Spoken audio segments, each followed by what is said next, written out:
This program is brought to you by the Vegetarian Society of Hawaii, a nonprofit organization dedicated to sharing with the community the many benefits of a vegetarian diet. Free monthly meetings include vegetarian experts found locally and on the mainland, quick and easy cooking demonstrations, and healthful and delicious food samples. Members enjoy an informative quarterly newsletter, social activities, and discounts at many vegetarian-friendly restaurants and health food stores. For an application, call 944-8344. That's 944-8344. Or visit our website at www.vsh.org. vsh.org.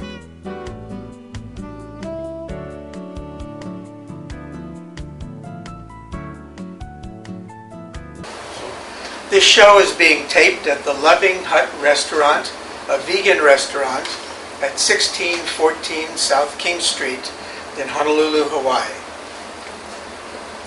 Our chef today, Ori Ann Li, is working toward a chef's diploma from Le Cordon Vert, a vegetarian cookery school in England. Before that, she attended a prestigious French Culinary Arts Institute in Paris and Ottawa and took courses at the Natural Gourmet Institute in New York City. Ori Ann is a vegan chef, a former Mrs. Hawaii International, and a world traveler. Ori Ann's cooking style blends ancient principles with modern techniques and practical solutions. She was a co-star of the popular TV segment Cook Healthy Fast at KITV Channel 4 in Honolulu. She teaches vegan cooking and mindful meditation in various communities on Oahu and is preparing to launch her own cooking show on the internet. She proudly volunteers much of her time and energy to the Vegetarian Society of Hawaii. Ori Ann passionately believes in promoting healthy, compassionate, and eco-friendly living. She took on a personal challenge in 2009, traveling to 33 cities in 13 countries to do research on vegetarian and vegan cuisines. She shares her stories and recipes with her TV audience and is in the process of writing it all down in a book. I present to you vegan chef Ori Ann Li.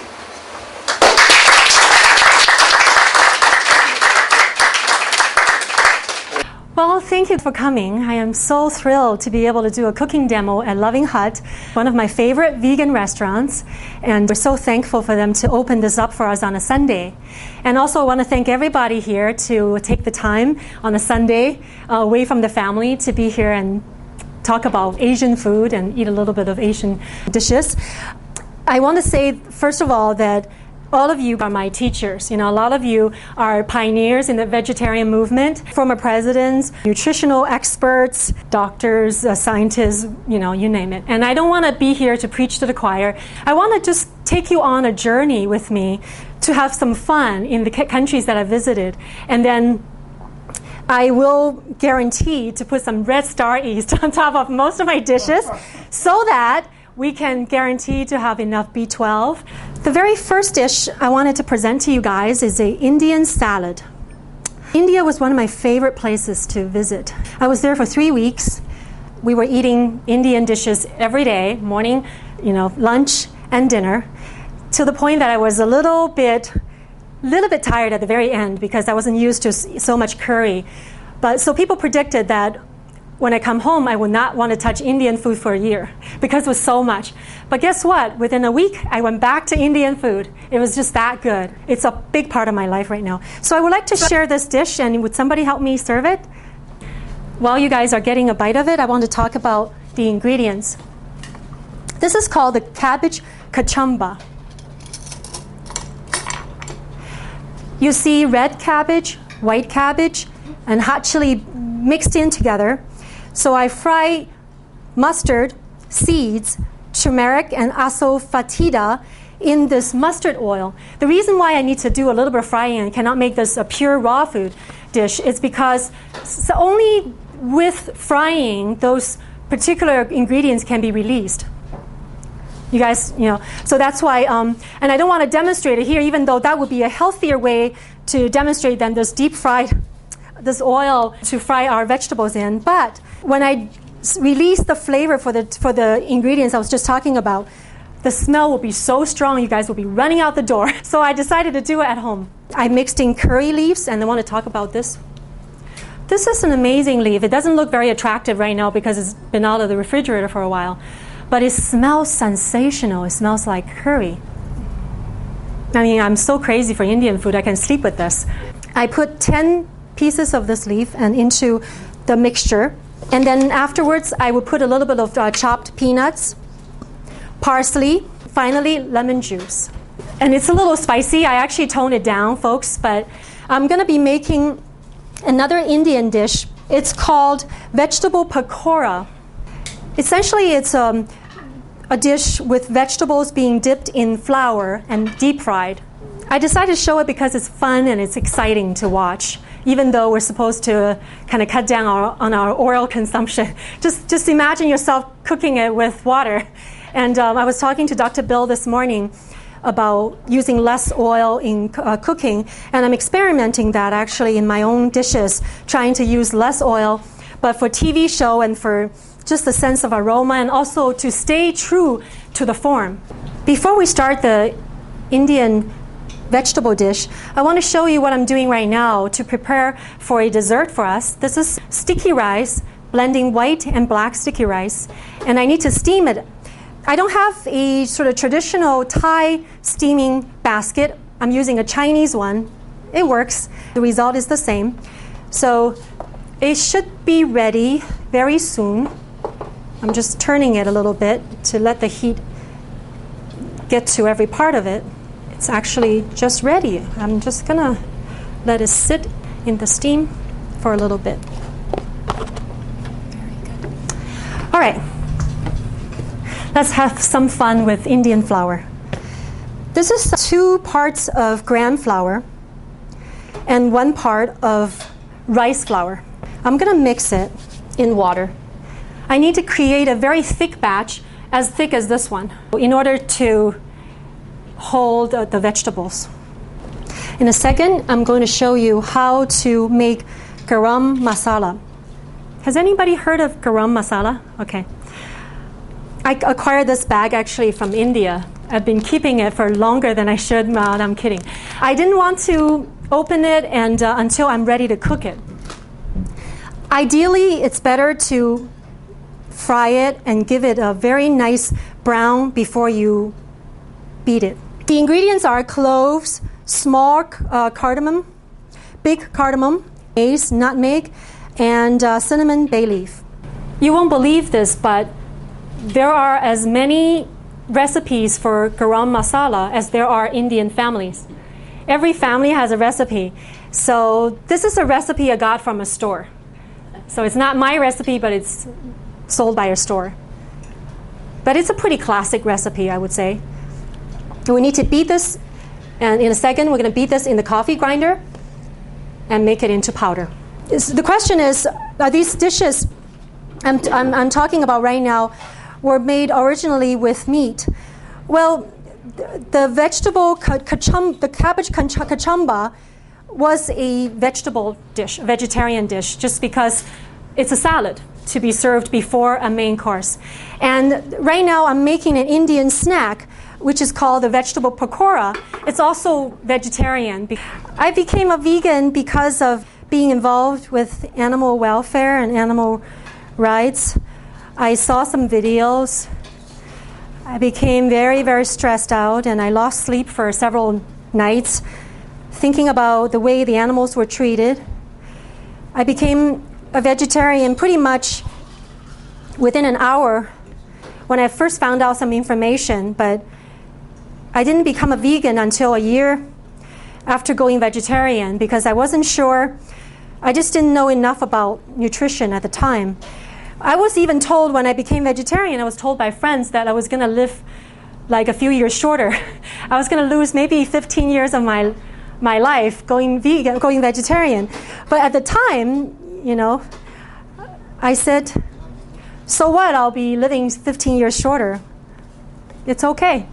I thought I would be living, at the very beginning.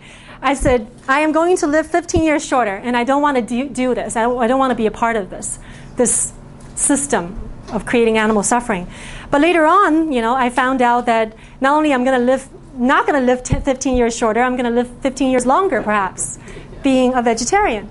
So it was a very happy surprise. But I did not go because of my understanding of nutrition, but I did go go vegan because of animal rights, my sympathy. This was 2003? Yeah. 2002? Yeah, okay. And of course, the more I understand about the vegetarian diet, the vegan diet, the more I understand that we don't need meat. There's absolutely no need to create that kind of suffering. We don't even need dairy or eggs. We can function very well and better with a meatless diet and a diet free of animal products. We don't need that much protein. The protein is a total myth that we need to eat protein so much in a day, otherwise we'll die. Meat is full of cholesterols and saturated fats. And those are two things that pretty much the killers of our bodies.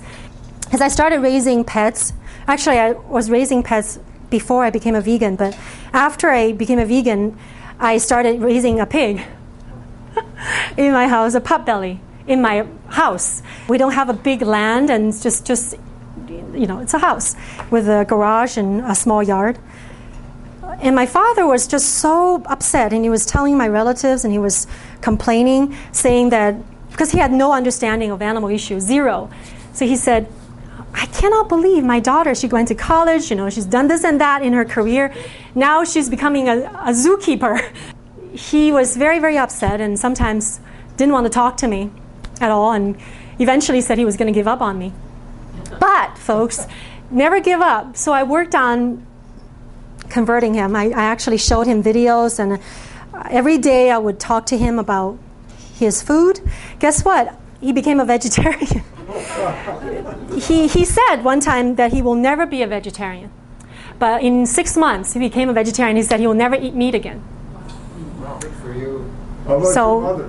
Yeah, my mother is a vegetarian. Yep, she is.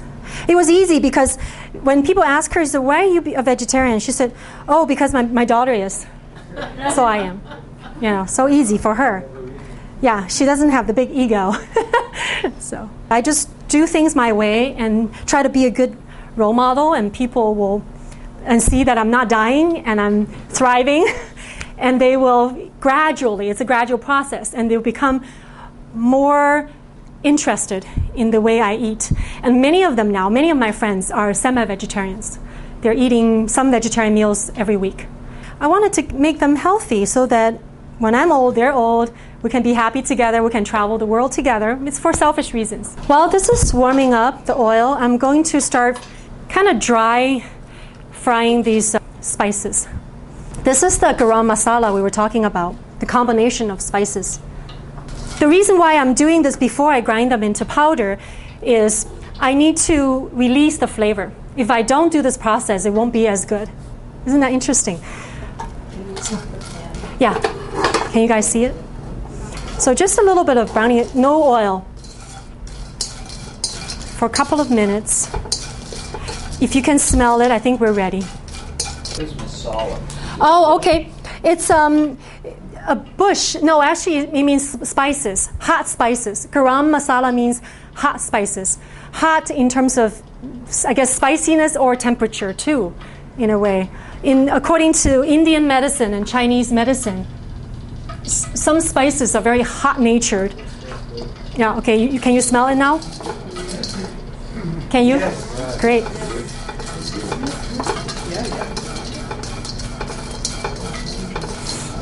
Okay, good. All right. Just release a little bit more. This is the really fun part. Once I grind it into powder, I can no longer play with it. So this is my favorite job.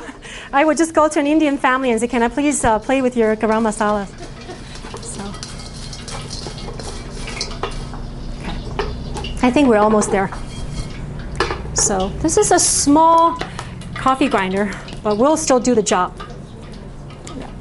I want to show you the types of vegetables that I typically use for this dish. And a lot of people like the batter thicker so that they get more of the flour on top of the vegetables. For me, I'm so weird that I like it light. But if you guys want to, just make it thicker. So potato, tomato, bell peppers go very, very well with this dish. Oyster mushroom, really excellent. And even carrots. We'll do that and you guys will have a chance to eat in a little bit. To serve this particular dish, we will put green chutney made of mint. Just excellent. So how do you know when that's done? When it's brown. We don't have a lot of time to wait, but you guys know that when you do it at home, you want to make it browner and it's happier that way. This is baby spinach. It actually goes super well with this dish. So I dip in here. Of course, it's a little messy. Okay. Could you, hold on a second. So kale would be good. Very, very good. Yeah, totally. So then you can have fun with it.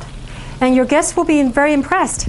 This very exotic dish and with all these vegetables that you love or they like. Because you know what kind of vegetables they like. They come in and go, wow.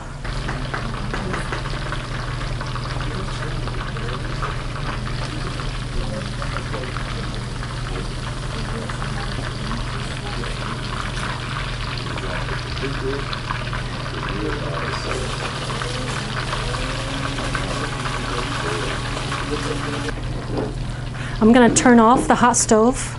What kind of oil did I use? I recommend organic canola oil, but traditionally people use just simple vegetable oil. So it's your pick, which one you think it's better, and then you use the one that you think is the best. Can we use olive oil? I wouldn't recommend that. Olive oil, I heard that it doesn't go well with high heat. So I wouldn't go with olive oil. Any questions about Indian food? I, of course, got to see Taj Mahal. I was thrilled. Somebody was so nice, a stranger, an Indian lady, put that sari on me. She did such a beautiful job. And I took the picture, but after I got home, I didn't know how to put it on again because there are certain ways of wearing it. So now it's sitting in my closet. I'll have to find an Indian lady again if I ever want to dress up as an Indian. Are Indians for the most part vegetarian? Indians for the most part vegetarians. I heard that it was 90%, but I don't know if that number is accurate. They drink a lot of milk, so they're not vegans, but a lot of them are semi-vegetarians, maybe 95% vegetarian. So I don't know the exact number as how many Indians are vegetarians. Do you guys know? I know the number is dropping rapidly. Yeah, today, especially today. So, Traditionally, which is unfortunate. But the Western influences infiltrated their society, and of course McDonald's, KFC, and the fast food American. It's most unfortunate, yeah. Also, when I was in India, I don't know if this is something that traditionally people did, but there are so many sweets stores. More and more sweet stores going on, and you can gain weight by visiting those places, and they can be very addictive. The sweets are amazing. And just to say one more thing about this dish, the batter, don't waste it and don't toss it. You can make it into a pancake. Just add more flour, play with it. Because to me, cooking is about play, and that's got me started and got me going. And just mix in more, and then it will become a thicker pancake. What would be a typical Indian breakfast be? Well, honestly, when I was in India, I was spending so much time in hotels. In hotels, we were eating typically lots of rice porridge. And that would be, I think, also a very common breakfast in an Indian home. White rice porridge. And then with fried peanuts. Lots of them. And then, of course, other Indian preserved vegetables or spices available in the restaurants. But I believe that restaurant foods cannot really represent authentic Indian cooking. I was spending the whole time in northern India. So I also have friends who are from northern India. So I've been fed so much of northern Indian food. I haven't really been well exposed to southern Indian food.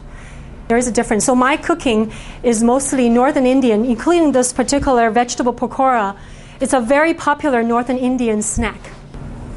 Yeah, Jerry, you just made a comment about the fact that Indians are not very much interested in becoming vegans because of the cultural beliefs and because of their relationships with cows. I did see many cows on the streets. Some of them looked happy and content. Some of them looked like they were tired and a little stressed out because they were in the middle of the street when the traffic was flying by, and they were kind of stuck in the middle and there's no way to cross because you got... But I didn't see any kind of deliberate abuse, sort of physical or emotional abuse to cows, but I think they were neglected. That was the thing that I was told by some Indians when I was there. I would think maybe give a little time, people would see that we don't need so much cow milk, even though the cows were not raised in factory farms and they're under better conditions, but still we don't really need to exploit them. Casein, from what I read, casein is the #1 cause for cancer in the world, even worse than meat. I read this report in the Huffington Post about the harmful effect of casein, and I've been sending this article to every one of my friends, telling them to stop drinking milk. And it was very effective because the people got the message one day, and then the next day they told me I've gone vegan because of this article about how casein can be very, very, very detrimental to our health. If there are no more questions about India, I would move on to China. Okay. I already have the Chinese dish made, but I want to just do a little bit of a demo. It's right here. This is the key ingredient, actually, in this tofu dish that I'll be making. It's Sichuan pepper. It's different from the black pepper. It's red colored. When you taste this dish, you're going to first taste the spiciness. This is the dish. I'm going to add some parsley. You're going to first taste a little bit of spiciness, and then your tongue will feel numb. So you go on this roller coaster ride of this wave of sensation. And that's the purpose of this dish. And I was in the heartland of tofu. I visited this restaurant that served 200 different styles of tofu. 200 different styles. And there's a picture here showing only 3. So you can just say, you don't even have to have a menu. You'll just say, I want it this with this flavor, and then they'll get you some. And the food is served right away. And it's just amazing. Of course, after 5 minutes, your mouth is numb, and you cannot feel anything else from then. But talk about roller coaster rides. I mean, you're just like, whoa, wow. It's amazing, though. So tasty. And I just enjoyed it so much. Different types of ways of making tofu, and also many, many different ways of tofu, because tofu being made, pressed down in different consistency, so it becomes something else. It's amazing. And there's a picture. This is a vegetable garden. I also visited, this was 2009. I also visited this, that's how tofu was originally made. This is the very beginning, the great-grandfather of tofu. They will put the soy that's being washed and just put it into this machine, this little stone grinder, and one person has to push it, and it's not necessarily easy, especially Chinese ladies in those days with small feet. Quite a job. It's not easy, but of course I was just having fun. It was a lot of work. She's actually holding soybeans in her ladle, and then she's going to pour inside the hole right in the center, and then I walk, and then at the very end here, you see the soy milk coming out. Pretty awesome, huh? So this is the very, very beginning of tofu. It's cooked, it's cooked first. So it's soft already. Let's have some fun with this tofu dish. So to make this dish nutritionally balanced, to please Dr. Bill, I'm putting Red Star yeast on top. I hope no grandmothers from Sichuan will be watching right now and just like, exactly. All right, so now I'm going to put in the hot chili powder. So you don't want too much of it. You just kind of want to dust it like this. Oh, really? Yeah. Just for that color and the spices. Okay, now take a look, you guys. Spicy. Okay. Very nice. Very nice. Well, this one uses a lot of garlic, and I think garlic is quite healthy. I can put this into it, this Sichuan pepper, but what happens is you're going to accidentally bite into it, you're going to scream, so I'm just... But the locals, the Sichuan people would love to bite into that. To them it will be a treat. But not to us. Okay. All right. So now, I'm going to make the tofu.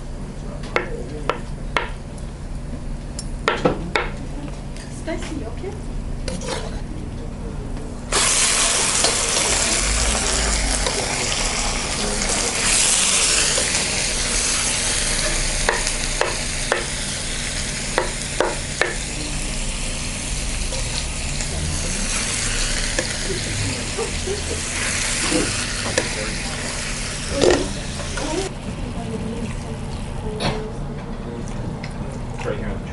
Okay. All right, a little bit of salt for flavor. Amino acid. A little bit of amino acid. You can use soy sauce, but I prefer amino acid. It's healthier. 2 teaspoons. And my favorite part is this, adding the cooking wine. It just gives it an extra layer of aroma. This is a Chinese cooking wine called Shaoxing liquor. It's a perfect, yes, I think it's made of sorghum. It just really adds something to I suppose you can use any kind of wine, but this is different. This would be very, very good for this dish. You can get it in any supermarkets in the Asian section. It's very, very common. Most stores will carry it. This is spicy bean sauce. I just want to say something about this dish. When you're using soft tofu, do not fry it like you're frying beans. This one you have to do it with a lot of TLC because you're going to break the tofu and it's going to become kind of a very unpleasant mess. So you want to just push very gently. And the last step, I'm going to put a little bit of cornstarch.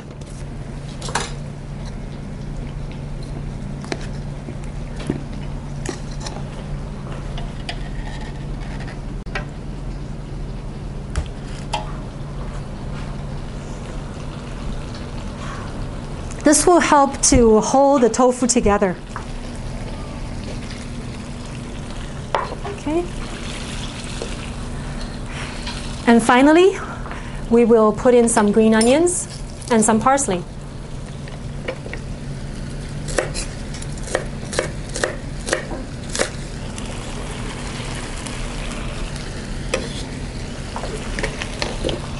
Okay. To make it very authentic and very good, just put a little bit of sesame oil just for the flavor, not too much. Very little. That's it. Very, very easy. Sichuan, I think it's the name of Sichuan province. So Sichuan, 4 lakes. 4 lakes. So it's a geographic description of the province. You can use cayenne pepper, but this is a Chinese style pepper powder, but you can use any kind because it'll taste pretty close, this process, but you just can't duplicate this. The Sichuan pepper, you cannot. You can try anything. You can use black pepper and white pepper, not the same. So that's the secret of this dish. If you ever want to make an authentic Sichuan style mapo tofu, mapo, I think it means an old lady, somebody who invented originally this recipe. My mother taught me how to make this one. So she didn't hold back, but my father would hold things back. He won't teach me everything. Yeah, so. Father gave you all the grief, didn't he? No, I can't say that because he's going to listen to this tape and he thinks, no, he's charming in different ways. Mothers are more giving, they're more self-sacrificing. Fathers, sometimes they do have to deal with ego a little bit, but he is a very sweet guy. All right, folks, to make Dr. Bill happy, to be healthier, very simple. Just put it on top. What is it? Start east, and then do that same thing. You just use a little spoon. What's that? This is the chili powder. Yeah, just kind of like dust it so you don't put it on right on top, and that's ready. And I forgot to mention this. You can make variations of this dish. You can use pine nuts, And you can use this dried soy protein. Traditionally, this dish, to answer your question earlier about if these dishes are originally vegetarian, this is not a vegetarian dish. Very, very typically, ground pork or ground beef, or beef is a newer thing, but traditionally ground pork is being served in this dish. So to make this vegetarian, this is perfectly fine, but you can also put the dried protein into the tofu when it's still cooking, and it will be tasting nice and better, even better than pork. You guys can use bamboo shoots. That also adds nice flavor. So there's so much you can do with this dish. It does not has to be sort of just tofu. In this way, you also have red star yeast. This is a healthy dish, right? And to make it even healthier, we can start cooking with water. Instead of putting that little bit of 1 tablespoon or of oil, we can use water, and I think it'll still be tasty. When I was going to culinary schools, we were spending so much time talking about how to make dishes tasty, how to make it look good. It was all about the physical element, the style, the presentation. We didn't really get to talk about nutrition until I went to the vegetarian store. Then we talked about the balance, and this famous word that we were supposed to use called nuts, N-U-T-S. N means nutrition, U means understanding, T means temperature, and texture. S, I'm trying to think. I'm sorry, spices. Yeah, could be. By the way, this is an Indian chili pepper that I used to make the salad. But I used only half. I did not try to push you guys too much. Yeah, half of that. In the entire salad? Yeah, in the entire salad, because it's so pungent. It's so strong. I don't want to burn you guys, and I just use it. But if you want to go for the extra mile, just use the whole thing. It doesn't matter if you use red or green. I was told that it's the same, really. Red is after green. This is the mango sticky rice. It's a Thai dessert.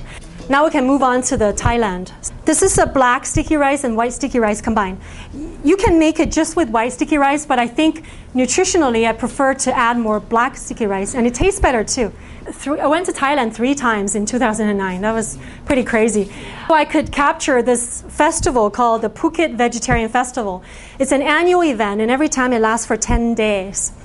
All you can eat vegetarian food. Everywhere you go, every street corner, you're going to see yellow flags that shows it's a vegetarian restaurant or vegetarian booth. Oh, this is a restaurant I was in Chiang Mai. She's one of my teachers. She showed me how to make very basic Thai dishes.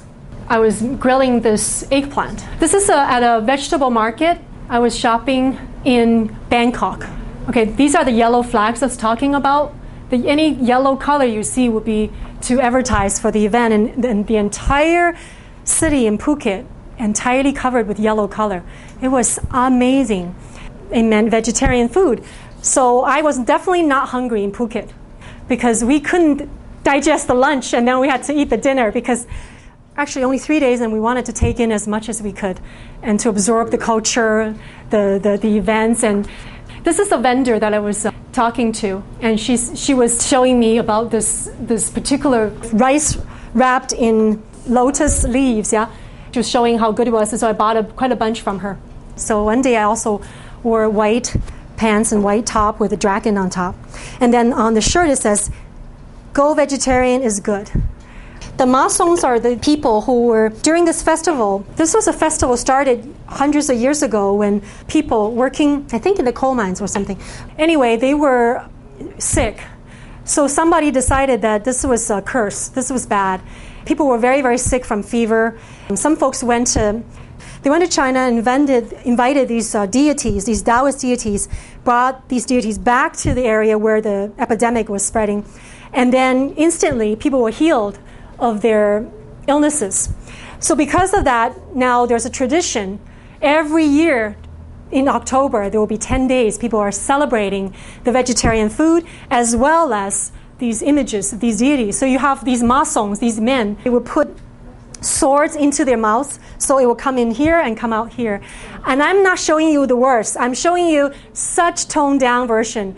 There are some of them that they're just walking around, and I I took the pictures, but guess what? I never dared to look at them. So you know how bad it was in terms of our minds, how we can take.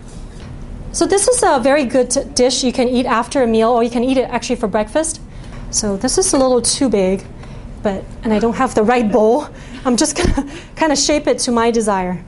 It's like playing with clay when you're a child, or sand in Hawaii. I made this coconut dressing, and I'm just going to pour on top of the rice, on top of the dishes, right, and let it absorb. The coconut dressing had some salt in it and some sugar. I fry the rice into the coconut mixture so that the rice will absorb half of the coconut dressing, and then the other half I use to dress it. And this dish is very, very Thai, in my opinion, because it's a wonderful blend of something sweet and salty. So I'm just putting some on top. Okay, just a little bit. And then a little bit on here. Okay, and thank you, Tamai. And thank you so much, Tamai, for helping me today. She's such a sweet friend and supporter. She's always helping me whenever I have events, and I really want to thank you. Okay, so voila. This is it's awful. I know. I have a sweet tooth in the morning. I was like, whoa, I love this. The reason why I'm presenting these traditional style of dishes from these countries is because I want to prove a point. My point is there are already wonderful vegetarian dishes available in these regions. There are no reason why people in these regions or us have to eat meat by trying to eat the dishes. Like I don't have to eat meat simply because I want to eat Thai, or I don't have to eat meat if I have to go Chinese. Anybody can create a very easy, pretty healthy meatless dishes. You guys go for it, and happy cooking.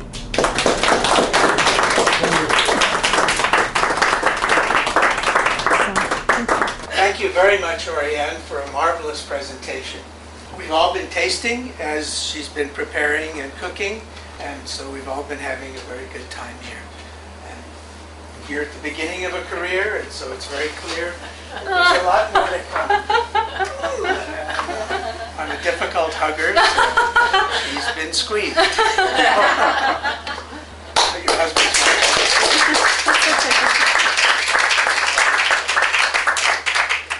I wake to feel your love surround me. The beauty that's there in your smile, it lights the whole world around me. And I know you are here all the while. I see the magic that's within.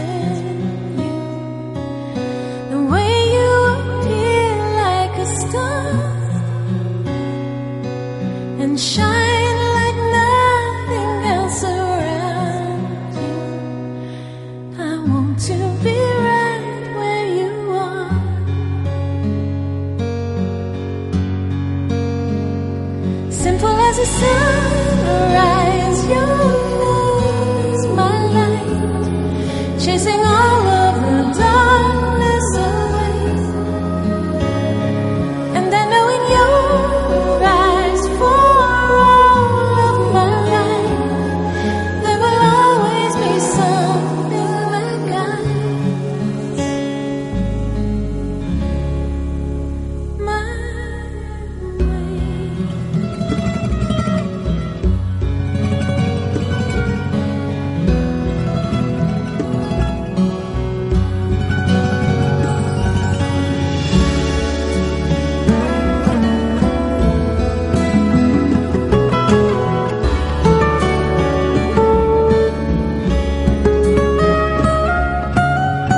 This program is brought to you by the Vegetarian Society of Hawaii, a nonprofit organization dedicated to sharing with the community the many benefits of a vegetarian diet.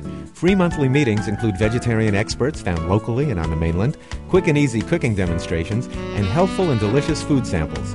Members enjoy an informative quarterly newsletter, social activities, and discounts at many vegetarian-friendly restaurants and health food stores. For an application, call 944-8344. That's 944-8344. Or visit our website at www.vsh.org. vsh.org.